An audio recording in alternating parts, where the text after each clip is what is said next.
concert sitarist, as you know, and he studied in the traditional Guru Sisya Parampara. Pandit Banerjee, senior disciple of the late Sitar maestro Pandit Nikhil Banerjee of the Mahana. And the Guru Sisya Parampara is a very integral core philosophy of playing as well. So we have someone who kind of lives that as well as part of his intellectual tradition and work. So Srini also has been author of several books. I think what, 5 manuscripts? Four. Four? Okay. Working on the fifth. Yeah, working on the fifth one, and his last one, Raya, created a lot of splash. I don't know whether you have read, but the excellent book that talks about and in fact William Dalrymple and Sachin Tharoor also recommends it. So I think we're going to plug that in as well. So it has quite a lot of critical acclaim in addition to his other works. So today Srini is going to be talking about, I did that to him because I'm sure he'll do a better job than I, about the syncretic tradition and locating the sitar within that. And it's an introductory kind of a session, and it's open, it's interactive, I'm guessing as well. So we are going to be having a discussion as well as part of in aftermath of your demonstration. So I think these sessions are typically called, which I was very unfamiliar with this whole leg demonstration, but I understand that it's like very common, the lecture demonstration. But so over to you, Srinivas is also a very good friend, so it feels a little odd to even introduce him so formally, and welcome to Flame. Thank you so much for coming. Thank you. I would request Samir to introduce our tabla artist today. Thank you, Srinivas. Thank you. Very good evening, all of you. Even if Srini, the audience number is a little less, we in Maharashtra had a tradition of Shivaji Maharaj. And during his time, the Adil Shah and Aurangzeb would have 10,000 in Saptah, 50,000 in Saptah. So each one of these kids is equal to almost 1,000 people. So I am here to introduce our tabla artist, Pandit Charudat Patti, who is also our visiting faculty from tabla. He is disciple of Pandit Suresh Tawalkarji, eminent maestro of tabla, and he has been into tabla since his childhood, almost 30 years now, and we have been working with each other for the last 25 years. And it's wonderful to have Srini on campus, and it's a pleasure listening to you. Thank you. Thank you.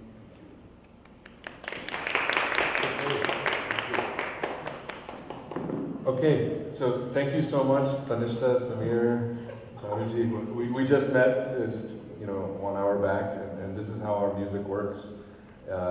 It's improvisatory, it's in the moment, and it's very much music from the heart in that sense.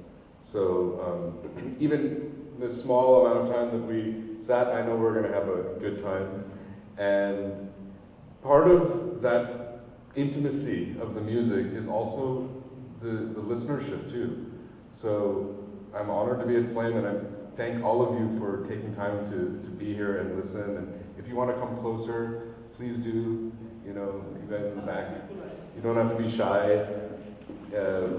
We can have more of dialogue and conversation. You can ask questions. So basically, I'll speak a little bit about some of these ideas in a very broad sense. Thank you for moving up. And then we'll play, and then we'll have some Q&A. Sound good? So to talk about Indian music, it's a vast subject. And oftentimes, the idea of a tradition, something that's been going on for thousands of years, and like this whole narrative that we hear, Indian music started in the Vedas, and all this, a lot of that is kind of true, and a lot of it is kind of maybe not true. And truth lies somewhere in between those extremes of thought. So in the same way, the two main concepts that we're going to talk about today are tradition and modernity or innovation, and how oftentimes the dialogue around these topics, whether it's in music or literature or any other field, is kind of a contrastive, setup. Like, that's the traditionalist, and this is the person who's the iconoclast, who's innovating and doing something different and breaking with tradition.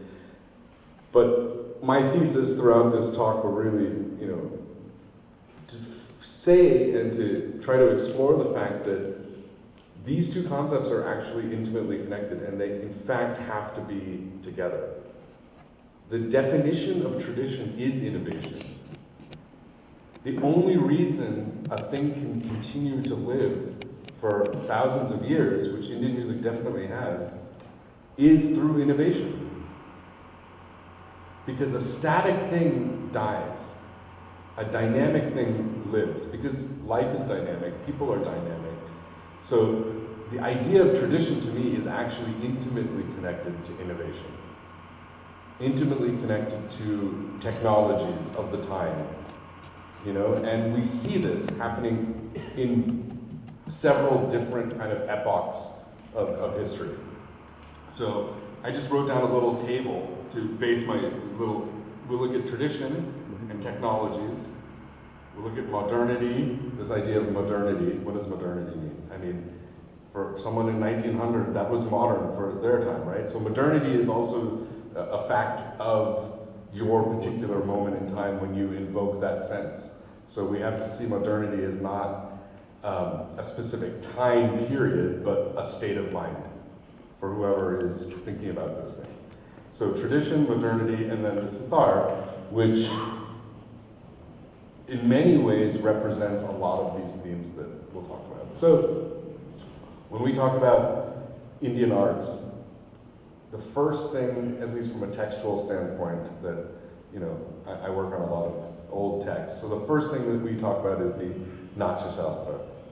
Bharata's Natya Shastra. This is an amazing ancient text that talked about music and drama and theatrical production and rasa, and all of these concepts were in this text. And even the idea of the Natya Shastra has in it elements of something of that innovative modernity. In the very first chapter of the Natya Shastra, they call it the Panchama Veda. And this was important because what it's really saying is art is for everybody. All people have access to art. And art was not in contrast to something like, that's knowledge, that's academic, and this is art, and kala is over here. No.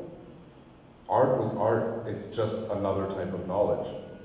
So the idea of a Panchama Veda, art as another form of knowledge that was open to everyone, was kind of, for that time period, quite an advance. And it's a Shastra. So a Shastra means science, a discipline.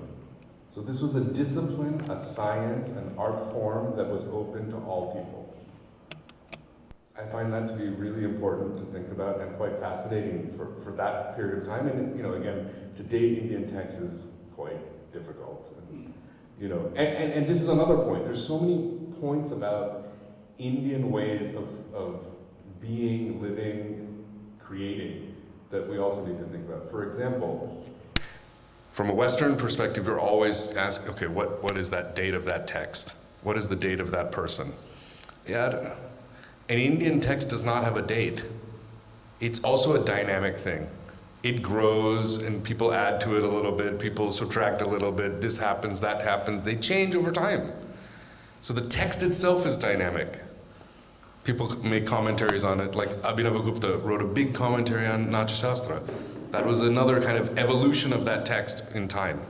So these texts kind of move along in time.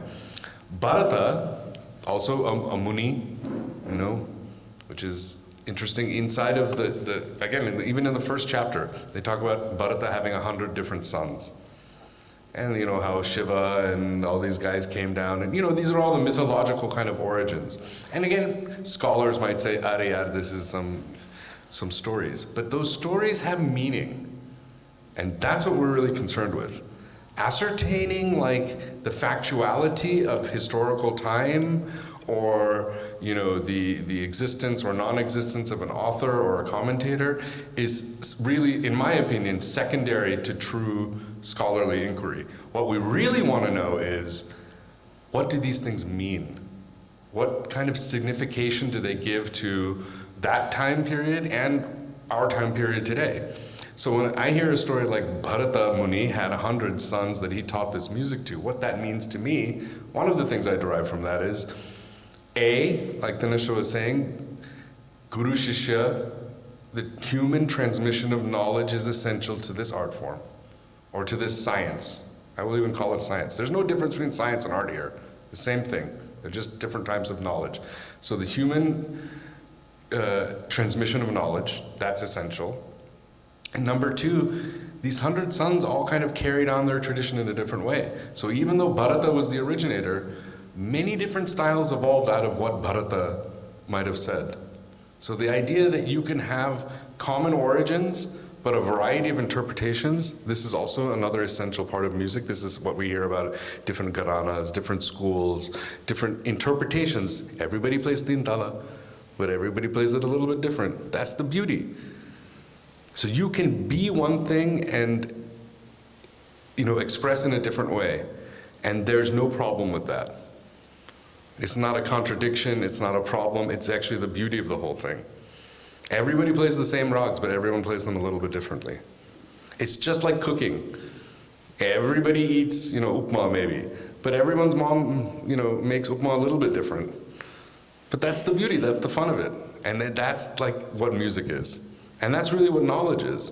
And part of that is because individuals are the ones transmitting it, not a standardized textbook. Even though you have an idea of a text, that text needs to be interpreted, and that interpretation happens through human beings. So one of the things that Bharata does mention in his text is a veena. And one of the things he describes in that, and we don't actually really know 100% whether or not it was like, the South Indian veena that we see today, whether it was a stringed instrument even of this nature. Some people think it was more like a harp.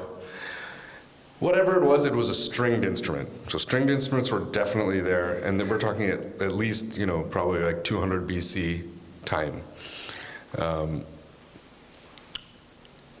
One of the things he explains with that veena is the idea of this 22 shrutis.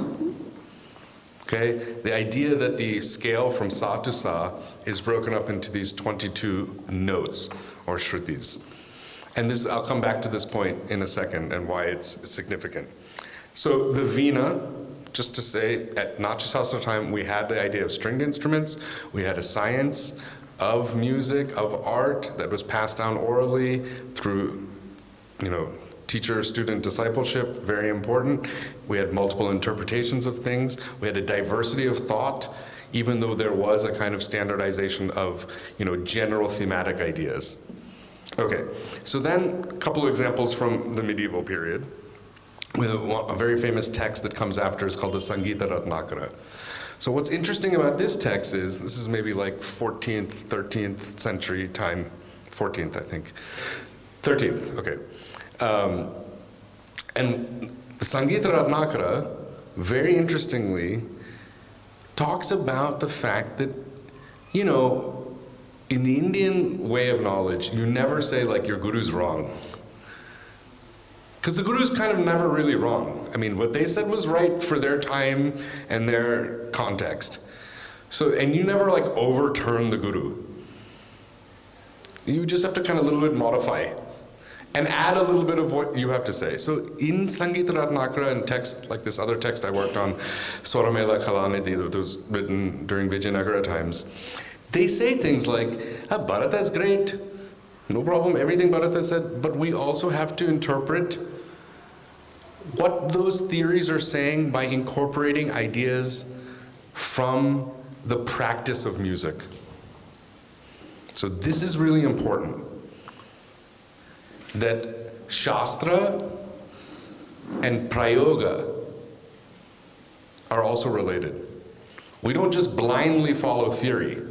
we see how music as it is practiced evolves, and we incorporate those things back into our theory. So there's like a constant reflection of the past and a reformulation of ideas building on the past. Not destroying the past, but building on the past. And this is a really important theme, again, in how Indian knowledge systems work. You don't have like the Kuhnian paradigm shift. You don't throw away Bharata altogether. You just keep adding a little bit more to Bharata. And that's how it works. So this is really important. And one of the things that came out of that period was the Veena had now evolved to a different stage. It kind of looked somewhat like you see a sitar today. It was a stringed instrument. It looked probably more like a South Indian Veena. And through this Veena, they do an analysis of notes and frets. And those 22 shrutis, they're not thrown out, but they evolve to the 12 basic swaras that we use today in music. So there's a way of forwarding the knowledge without throwing away the past. That's the point I want to make. So 22 shrutis, I mean, the idea is still there, but basically we are using 12 notes. And we're still using 12 notes today, basically. And we can return to this idea about shruti and what it means, because there's a lot of debate on this. But as a practicing musician, I can say, I never learned any discrete idea of a shruti. What you do learn is, in this rag, this gandhar is a little bit extra flat, or something like that. So again, context-based ideas of knowledge is really important. And that also relates to the whole idea of why we have this tanpura, it's sa. It's all context to this sa. Whereas in Western music, you have A, 440, it's a fixed thing. Like a shruti is not a fixed thing. A shruti is something defined in the context of that rag in that performance. This is a really interesting point to understand, and we can talk about it a little later. Okay, so another important critical development, of course, is what makes Hindustani music different than Carnatic music? These are two distinct but very related traditions, both using raga and tala, the foundations of the music, but kind of evolved in different ways. And fundamentally, Hindustani music developed in the north with the kind of syncretism that happened between Indian and Persian culture, put in a broad sense. And one of the great figures of that kind of syncretism is Amir Khusro. You might have heard of him. So again, kind of like a Bharata character. He has all these legends about him. Amir Khusro invented sitar. Amir Khusro invented tabla. Amir Khusro invented qawwali. He was Nizamuddin Aulia's great shishya. He was, a minister in the Delhi Sultanate. All these stories we hear about him. But again, what is the meaning of this? What are we deriving from this?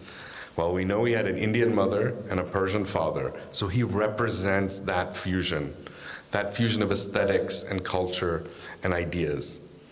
And that's really what gave birth to the uniqueness of the Hindustani music tradition, and it grows out of that.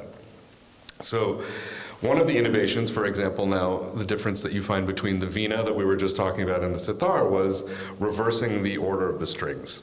That was a big kind of change. So in Veena, you have to kind of pull your hand over to play the main string here, whereas now in sitar, the main string is here. And one of the reasons for that innovation is also so you can play the meend, which is the big bend. And that bending is something that happens a lot in Hindustani music. You don't hear, and there's of course gamaka and everything in Carnatic music, but the big bend is not so much there. Like what we call meend is not there in Carnatic music. So this idea, again, innovations are brought out by the needs of the music, and this is a technology that happened. So that is all very important to think about. Even the word sitar, they say is a Persian word, setar. It used to be a 3-stringed instrument. Obviously, whatever that instrument was fused with the idea of the Veena that was practiced and current in India.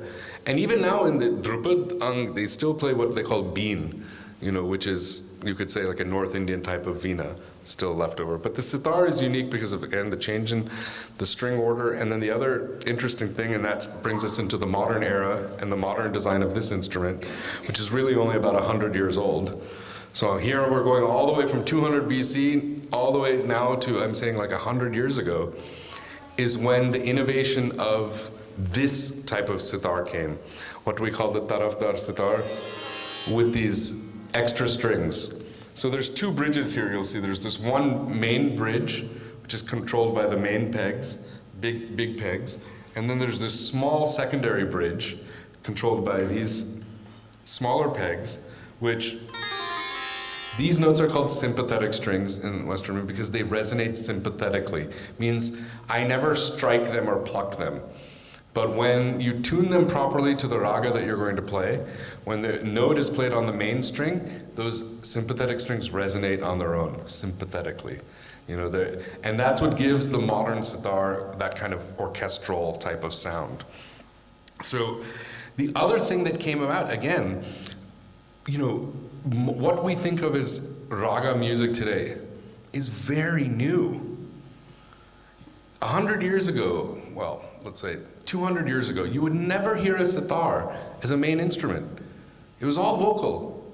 Sitar and all these other instruments were, you know, used for like incidental music, maybe in like a play or like a theater production, but no one would go to hear like an hour-long raga performance by a sitarist, because the sitar just, you know, was mostly doing da di di di di da da da da that kind of stuff, or what we call tantrakari ang. But the gayaki ang, bringing the vocal quality of raga music, which is essential, had to happen only through technological innovation of an instrument that could keep the sustain of the sound, that could do the subtle kind of things that you needed to do to play raga music fully. And this also came about by the advent of microphones. Without microphone, it's very hard to have a sitar concert, you know? Especially in this kind of an environment. It's a pretty big hall. In the old days, it was all courtly music, small like mehfils, this kind of thing. So you didn't need all that kind of production. And again, even the sitar was not a big, no instrument really was a big aspect in terms of raga music. It was vocal music. What happened during, you know, post-independence time, it's the instrumentalists that really made it famous out in the world.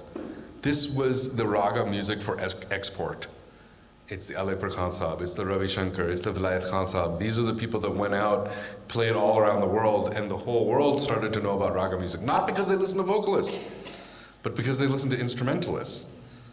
And of course, you know, maybe there's a language issue and those kinds of things. But these people, Ravi Shankars, you know how, today we think of Pandit Ravi Shankar, the most traditional, but in his time, he was completely criticized for the things he was doing. The tabla. You know, in the old days, they would not even announce who the tabla player would be. Tabla would not get a chance to have solo. You're going to hear beautiful solos on tabla today, you know? So like, one of the things Ravi Shankar very famous for, and other people too, but you know, giving more prominence to the tabla, more positions, particularly in instrumental music. That kind of stuff. You know, maybe shortening certain aspects of the music to make it more presentable, you know? But he never like lost sense of rag. Never. When he played raga music, he played raga music. When he played other things, he played other things. But when the raga music was on, it was pure. And that's kind of how I feel too. These guys are asking what kind of music you're gonna play. Well, when I play raga music, it's totally pure raga music. So just to sum up kind of the things I've been saying is, the evolution of a tradition is predicated upon innovation and the idea of modernity. Because every moment in history, every moment in time, artists are you know, seized with the idea of how am I going to take this forward? And to do that, they're reacting to what is happening culturally, socially, politically in their time period and incorporating that into their music, and slowly, slowly, that's how things evolve. So as ancient as Indian music truly is, we know about ragas from, you know, thousands of years ago, the kind of instrument you see, the kind of music we're going to play is actually like a fairly new type of music, I would say, in the long history of things. So basically, the idea that tradition is something static or something that we need to preserve and hold on to the point of, not allowing change is actually, I think, contrary to how the tradition has really evolved. And in every modern context, people are going to be criticized probably for innovations or changing things. But maybe 100 years after, they'll look at that as the most traditional thing. So, on the last point I want to make, though, because I do think there's a lot of bad fusion music out there, the idea of fusion, what is fusion? You really have to be rooted in two traditions to properly fuse something. That's why I think someone like Amir Khusro was good, probably, at what he did. Adding a little bit of drums onto a raga, that's not fusion music. That's like making pasta and putting some garam masala on top. You know what I mean? Like it's not real kind of thing. So fusion or innovation, in that sense, if it comes from within the tradition, if it's born out of ideas that come from within the tradition, then I think it has a type of sustainability and an ability to be incorporated. Like, for example, like I was saying, Ravi Shankar wanted to have more tabla. That was something he picked up from Carnatic music. This Taniyavartan was already there, pretty popular in Carnatic music. He wanted to bring that in a little bit more. So things coming from within have a better chance of like being incorporated into the whole. So that's what I wanted to say. And now we can listen to some music, because talking about music is, it's fun for a little while, but then you just want to listen to music. So thank you for listening. We're going to play. This is an evening raga Shuddha Kalyan, and short alap, and then short vilambit teen tala, 16-beat cycle, and then drut teen tala, and a little bit of jala. Okay? And I really, again, want to, Charuji, thank you so much for being here, yeah. And all of you, Tanishta, Samir, and all of you for being here, thank you for giving your attention. It really means a lot, so thank you.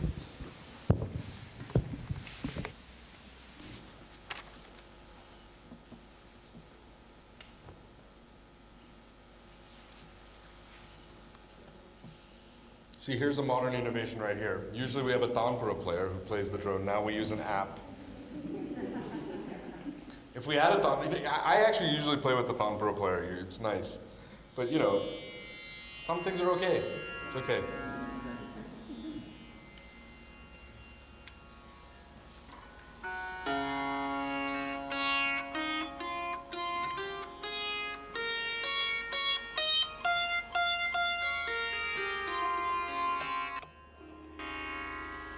So some of you that studied raga maybe a little bit,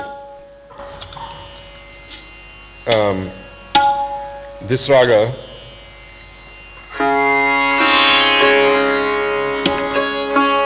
sometimes they call it Bhoop Kalyan. And Bhupali is an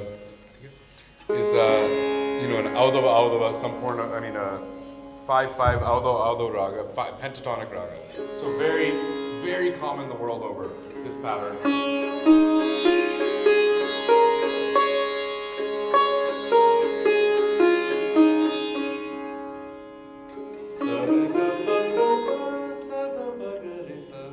Now, that's Bhoop. Bhoop Kalyan or Shuddha Kalyan uses that in the ascending, but then uses the Kalyan tat or the Kalyan scale on the way down. So the basic outline, Arohi, Avrohi of this raga is like this.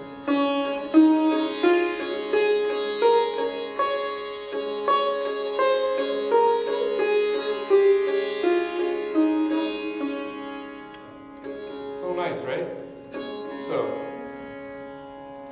now I always tell my students, that's like a skeleton. If you saw a skeleton of your friend, you wouldn't recognize your friend. I mean, you'd know it was a human being, but that's about it. That's what an Arohi and Avarohi is. It's dead. It's lifeless. It sounds nice, but the rag has to come to life. And that happens through our improvisation, through that momentariness of being together. So like all of you are also part of the performance. That's the essential thing. That's the mahol. It means that only, like the ambiance of all of us together. So I thank you for giving your attention, because that makes it all happen. So we will try to improvise and do well in this raga. So, thank you. Rag Shuddha Kalyan.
playing with someone for the first time is also like, it's a great fun, so thank you very much.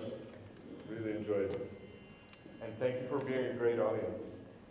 That really makes a lot of difference in the whole experience, so thank you very much.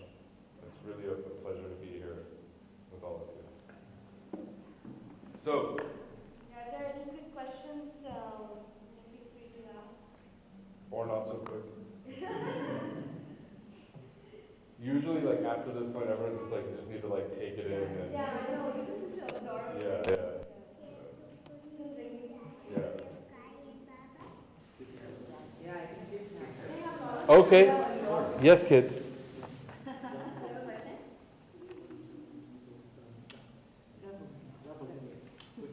Yeah, you can come and see the instruments.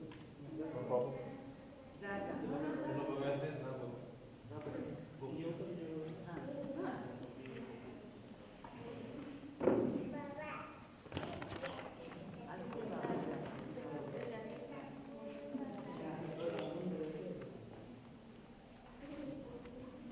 Plus, no questions. Okay, good. Anybody? Music speaks for itself. Yeah. Hopefully, that's good. I don't. Come. Tabla, sitar. Yeah, you can touch it.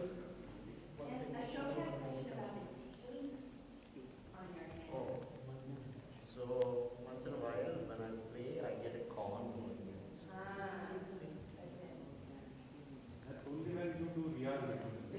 Exactly. It's a sign of good practice. This is a microphone. You want to try? Say hello. Say hello. Yeah. Say hello.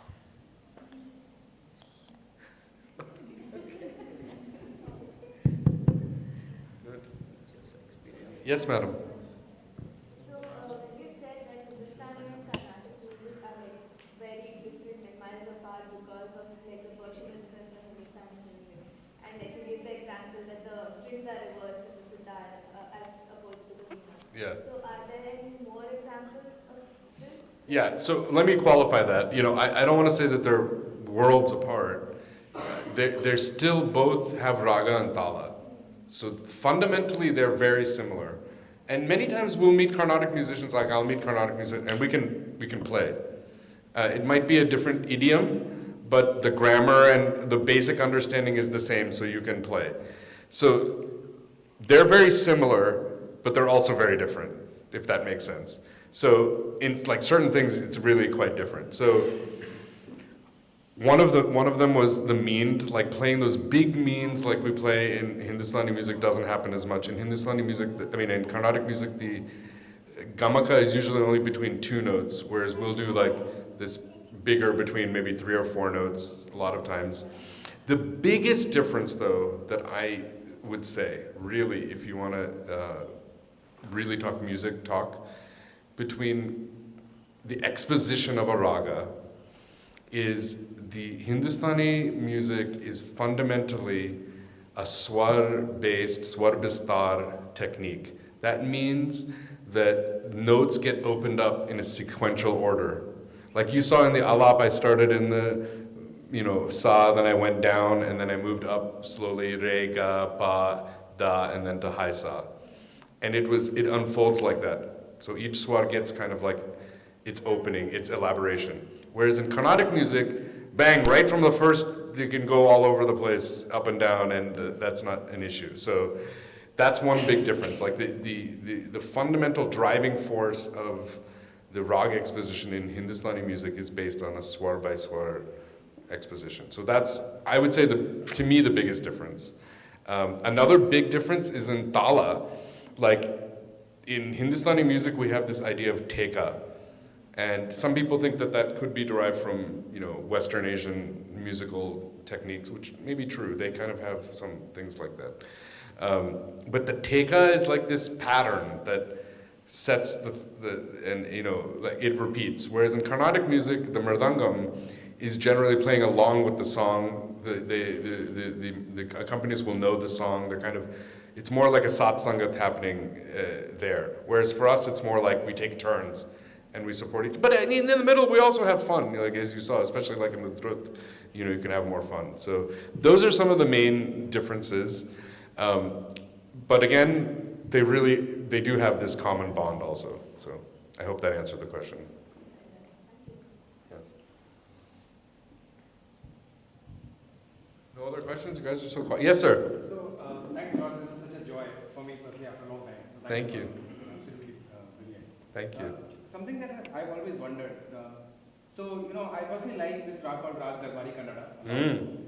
So I'm curious because it's called Rag Darbari Kannada, but by the time it reaches the north, the word Kannada is knocked out, and often people call it Rag Darbari itself. So are ragas also regional? Because Yes. it started in Karnataka. And so do they change when they travel across geographies? For instance, Rag Darbari. Right. When someone refers to Rag Darbari, they're referring to Rag Darbari Kannada. Right. There's no difference between them? Well, in Lucknow Gharana talks about it compared to somebody in... Yeah, so again, this is like the 100 sons of Bharata. I don't know if you heard what I was saying earlier, but everyone will have their different little bit of interpretation. And everyone has their own little bit different history of the rag. So Darbari, generally when we think of Darbari, you think of, this is the rag that Mian Tansen wrote when he was at the court of Akbar. And then the Kannada, that is what we would call a rag ang. So it has certain features. So typically the Kannada ang for Hindustani musicians is gamare. So if this combination comes in, then you definitively call it a Kannada ang rag, and you can call it Darbari Kannada. So maybe there's some people that don't play as much gamare, so they would prefer to just call it Darbari, or later on people extrapolated back and said, gamare is a phrase that's coming, so we should really call this Darbari Kannada. I don't know. So there's lots of debates that you can have about rag nomenclature and whatnot. For example, Bhageshri. Bhageshri is a rag. There's also Bhageshri Kannada. There's another rag, Abogi. That's kind of considered a South Indian rag. Sometimes people call that Abogi Kannada. So there's lots of kind of nomenclature issues on that point. And then of course in South Indian music, they also love Darbari also. It became, and ostensibly that was something that came back from the north to the south. So a lot of circulation, definitely. And this movement of ragas is well known. So like, there are many ragas that are popular now today in Hindustani music that are definitely kind of borrowed from the Carnatic system, you could say, like Hamsadwani or even Kirwani, Charukeshi, these kinds of things. And then vice versa, we know like Muthuswami Dikshitar spent a lot of time in Benares, and he picked up a lot of North Indian raga ideas and scales and patterns and whatnot, and incorporated them into his composition. So there's always been a lot of circulation going on, definitely. And back to your point, maybe they're not as different as we like to make them, but certainly it's like different regional kind of ucharana of a language. That's what it is. There's definitely a shared language. It's kind of like played out in different ways. Huh? Kind of. They're like dialects, you could say. Some people might say they're languages. That reminds me of A.K. Ramanujan's, he always loves quoting that, a dialect is just a language with an army. Or a language is just a dialect with an army. So it's like that, which gets political, of course, which also, music is also political in its own way. But anyway, the point is that there's a lot of circulation. Sorry, you want? In the world of music, you would consider Darbari and Darbari Kannada different, in your mind, how would you see them? Separate? Like they're two different ragas? To me, they're like the same rag. Yeah. But again, there will be some ustads that say, no, Darbari matlab, you don't play this gamare phrase. You might play Dhanipa phrase, but you won't play gamare phrase. And if you start playing gamare, then you should call it Darbari Kannada. For example, in another big one that happens, a very common rag, Yaman. Right? Yaman is Yaman, but then some people play Yaman Kalyan. So what is the difference then? So some people will say Yaman Kalyan has a touch of the Shuddhama in it, whereas Yaman doesn't. So and then other people will say Yaman Kalyan, okay, it doesn't matter. So so there's also discrepancy. So that's the thing. There's no definitive answer. And again, in our system, it's like, well, what I learned from my guru is what I know, and that's right, you know. And so you're kind of always paying homage to like keeping that correct. Yeah. Actually, we do not talk in terms of right or wrong. Yeah. We talk in terms of appropriate and inappropriate. But it's the same thing. No, it's not. I mean, right or wrong binary doesn't stand a chance in the discourse of music. Well, We always use the terminology, this is appropriate. What you did in Shuddha Kalyan was appropriate, so it is Shuddha Kalyan. Had you decided to play Komal Devat in Shuddha Kalyan, then I would have said this is inappropriate. I wouldn't have said it's incorrect, it's wrong. I don't say that. I say this is not what is expected of a Shuddha Kalyan to behave, melodically. So that's the difference. It's a nuanced difference, but it is there. Our discourse talks of appropriate and inappropriate. Right. Rather than right or wrong binary. because who knows, there could be an ustad or a pandit somewhere where somehow they are able to incorporate Komal Daivat in Shuddha, and it became appropriate. And you know, we have this concept, like in the old literature, you know, you have Vadi, there's Samvadi, there's also Vivadi, like the out note. Now the out note can sometimes be an in note, you know? Sometimes the wrong thing is right. And the idea of Virobhav is already there. I mean, in our musical discourse, we have this conceptual framework where the pathways to deviate from the norm are also defined. You know? Right, right. And then, you know, if you move into a lighter rag, okay, then you have a lot more scope to add different kind of notes and other phrases. So that also is an appropriateness. Like certain rags, you don't want to move around too much. Other rags, you have a lot more freedom. So there's an appropriateness, again, always context-based. That's what I think appropriate means to me. Appropriate is about context. It's not about an existential, this is right or this is wrong. This can be right in certain contexts. So I will never say, assign it a right or wrong value. So the appropriateness comes by context. Yeah. Good questions. Oh, you guys are smart, huh? Yes, madam. I would firstly like to say thank you so much for coming here. I'm so glad I was able to be here. Yeah, thank you. Secondly, I like to preface this by saying that I'm not a musician, but I learned a lot about the taus. So I was wondering the taus, the peacock instrument. So I was wondering what the difference between a taus and a peacock, how different it is. You know, I don't know taus. Is it Iranian instrument? I think it's played a lot in North India. Really? Do you? Actually, it's a version of Sitar. Okay. Where the end point where you would have Looks like a peacock. yeah. See, I learned something great. What? Tell me about this instrument. The instrument is Sitar. Okay. The making of the instrument is slightly different. Achha, so what's the name though? I just want. Taus. Taus. Taus. Yeah. There's also peacock throne, which is called Tapte Taus. I think that's Yeah, so again, there's lots of variations in the instruments, true. And you know, another thing that's interesting is part of modernity for us today, all of us, is homogenization. You know, in the old days, you didn't have the chance to listen to ustads from different gharanas, like tabla gharanas. Take for example tabla, it's a perfect example. You know, tabla gharanas were like really pretty standard. You could, if you heard someone, you would automatically know this is Delhi, this is Farrukhabad, you would know this is Banaras, you could tell right away. Nowadays, it's hard to tell who's who because everybody listens to everybody and styles are getting homogenized. People are not playing, you know, just the repertoire of their gharana. What I'm getting, I'm not saying this is good or bad either, I'm just saying that with technology, we're listening to so much more, so that's a beautiful thing.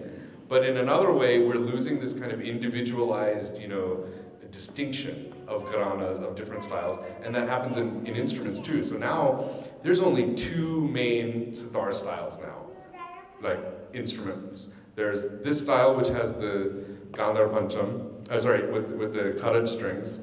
I didn't play those, the low bass strings. And then there's the Gandhar Pancham, which like Vilayat Khani school plays. So these are the two main sitar types. And like you're saying, these taos and all these other styles of instruments are kind of disappearing. And just on a small other point that I wish we spent more time on is the makers of these instruments. They are great talents that we need to like support, you know, more and more if we can, because that is another great vidya that's being lost. I mean, people don't know how to make instruments anymore. And it's you know, it's scary and sad. Look, there's so many people at this school. Look, there's this very small group here, which is, again, I'm not saying anything bad. Classical music always was kind of like a, you know, rarefied music, but I really feel like if people are exposed, like, you know, you said you're not a musician, but you could feel it, right? You can feel this energy, you can feel like a movement inside of you. If people just gave a little attention to it, I think they would really appreciate it, you know, and have fun and enjoy it. But it's tough, it's hard. So thank you for coming and giving your time. One last question? No? Shiv? Yes, yes, sir. So this is having what your commentary on Indian music and film in the current scenario, how it is. Yeah, so I was supposed to talk a little bit about film. So, you know, that was another great period. Like I was saying, like this, you know, post-independence period when, you know, you had the rise of instrumental music. Now, you want to talk about fusion music. 50s and 60s filmy music is like the best fusion music, in my opinion. This is like so many songs written in raga with, you know, guitars and violins and some funky keyboard sounds, all going together beautifully, harmoniously. Really, like filmy music of that era is incredible. And even, you know, my Guruji would always tell me, like, go listen to that song if you want to hear a nice version of, you know, Yaman or whatever, you know? So, and then little by little, the kind of rock influence went down, which is okay, but we still had Indian instruments. Now it's pretty rare to even hear Indian instruments. It's like everybody loves guitar now.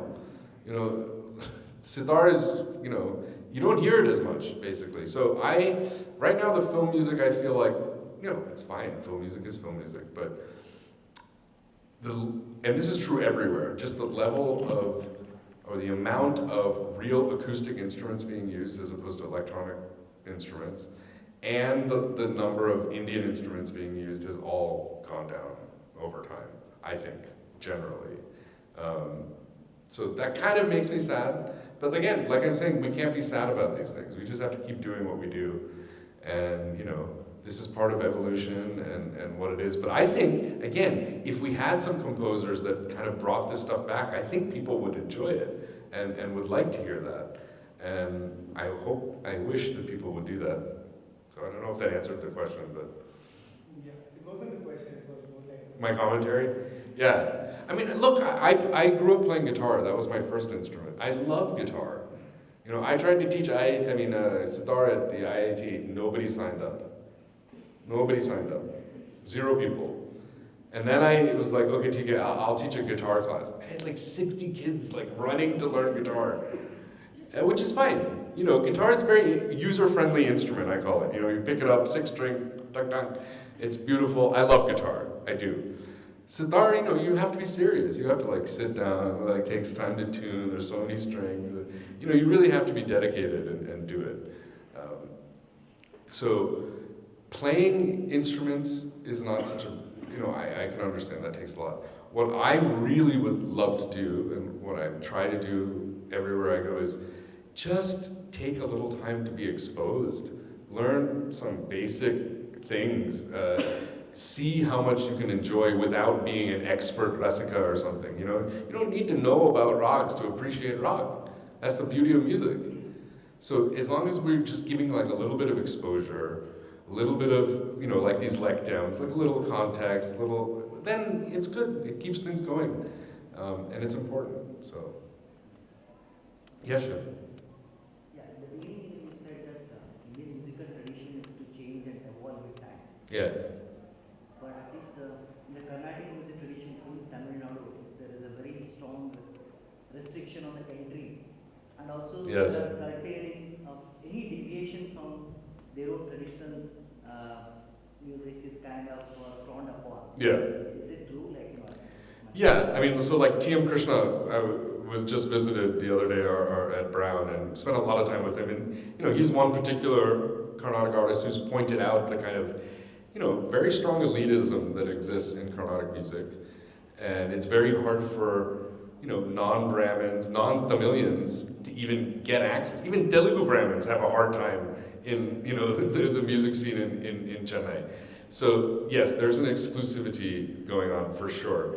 But people like Tiem are there, who's kind of expanding things, doing new things, and other people will follow. And little by little, it'll happen. But the thing is, when I was saying that tradition moves on through this kind of innovation and whatnot, you have to like back out and look at how fast things have changed. Like I'm saying, like the idea of a sitar on a stage like this with microphones, it's so recent in the whole big evolution. So like the constricture of Carnatic music, I think, yes, for right now, the last like 50 years has been pretty, or 75 years, let's say, pretty strict.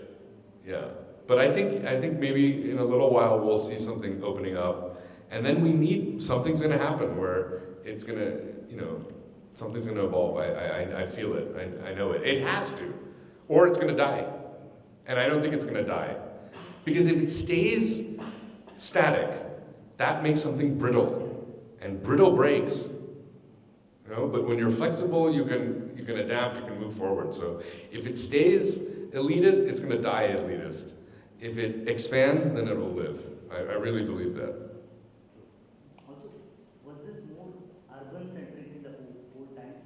Because if you go to more rural areas, you have their own folk songs. Every nukkad, Yeah. have. Yeah.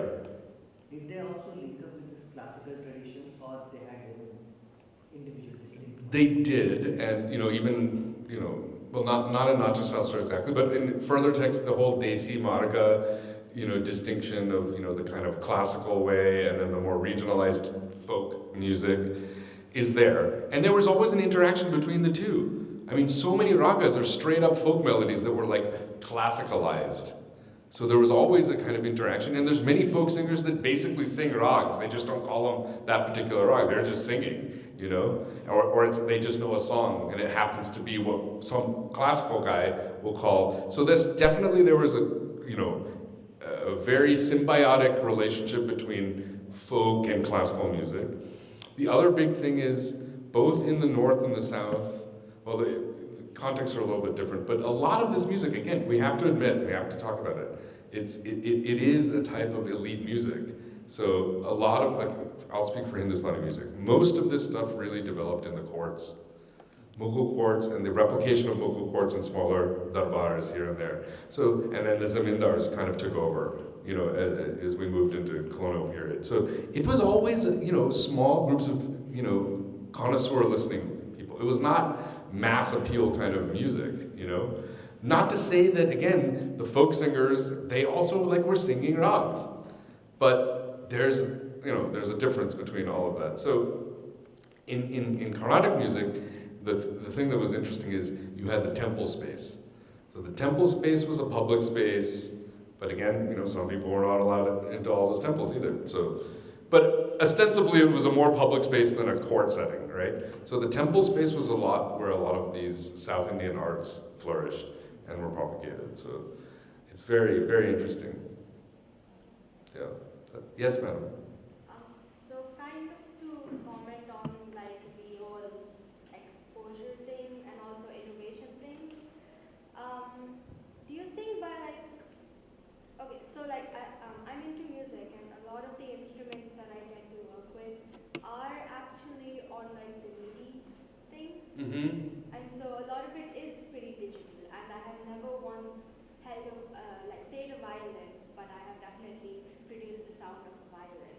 So do you think that somehow, because of all this innovation and because of MIDI instruments, it can kind of increase exposure, and then that will kind of spark that thing that people will pick it up again. Right. I understand your question. And that will also remove elitism to it, because everyone has access to the sound, if not the instrument. Yeah. Yeah. Yeah. Just a comment. Yeah. Well, you're saying about MIDI instruments, you're saying particularly? Or you're saying Carnatic music? Or Hindustani music?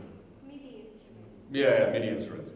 Yeah, in the sense that you don't need to have like years of training to get access to that sound. To the sound. Yeah, to the sound.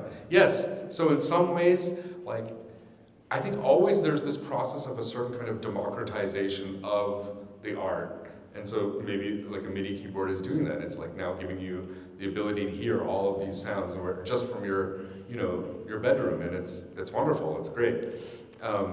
So in certain sense, yes, I think it is good. YouTube, look at what YouTube did to music. I mean, like, it's unbelievable. And like, we grew up in a time when there was no internet. Like, so this is like an amazing concept. Like, if we wanted to hear music, we had to go and buy like a cassette or a record. And now you just tuck any recording. I mean, I don't buy music anymore. All these great recordings, raga music, it's all on YouTube. It's free. It's amazing, But there's also issues with that kind of, openness also, is because now there's a lot of not such great music, if you ask me, also on YouTube that you have to like sort through, and then you need somebody to kind of curate that listening. And I think that's where good artists come in when we're doing these kinds of things. And in addition to that, and getting back to the MIDI question, you have a live experience of a live violin player playing. That's something else. You can't. And that does something to you, right? And it's amazing. So I appreciate everything that all of this technology is doing for us, but I don't want us to lose these other experiences that are like beautiful. I think it just mostly inspires you to go behind it more. Yeah, and I hope that would happen, exactly. That's what happens with me. Yeah, good. Yeah, and you came here tonight, so that's good. Now you'll go to your sound bank and find the sitar and tabla and be like, oh yeah, this isn't really like what I heard, but this is cool. Yeah. Last question? Madam? Someone had their hand up? No? Great. Thank you so much. Thank you, Chirag.